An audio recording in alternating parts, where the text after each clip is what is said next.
In today's video, I'm going to teach you how to set up notifications in Calendly. By the end, you'll know exactly where to go and what to tweak, so your invitees get the right messages at the right time, and you stay organized without lifting a finger. First, head to Calendly and open your scheduling dashboard.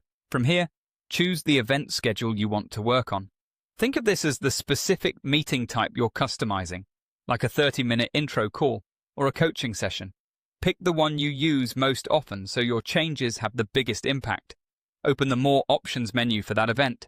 This is where Calendly keeps all the deeper settings beyond the basics. Now select Notifications and Workflows. This panel controls what notifications go out, who receives them, and when they're sent.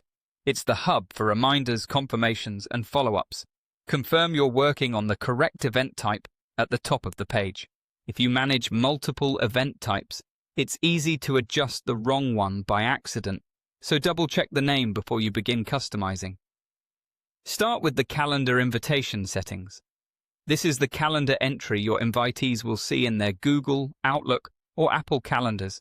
Make sure the title is clear, the location is accurate, whether that's a physical address or a video link, and the description includes any prep details, agenda points, or attachments they might need. Keep it concise but informative, and include rescheduling or cancellation guidance so guests don't have to hunt for it later. Next, edit email reminders. Choose when they should send, like 24 hours and 1 hour before the meeting, and tailor the subject and body to match your tone. Use personalization fields such as the invitee's name and event name to keep it friendly and clear. Include time zone information and quick links to reschedule or cancel, which reduces no-shows and last-minute confusion. A couple of well-timed reminders usually work better than many small nudges. Then, adjust text reminders.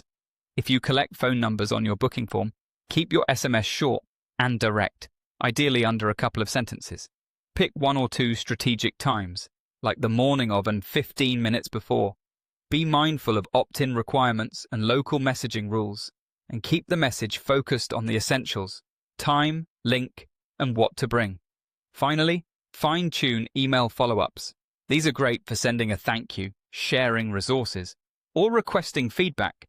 Decide on the delay immediately after, a few hours later or the next day, and provide clear next steps or a link to book again. When you're done, give everything a quick review and test by booking a sample meeting. That way you'll see exactly what your invitees experience and can fine-tune any wording or timing.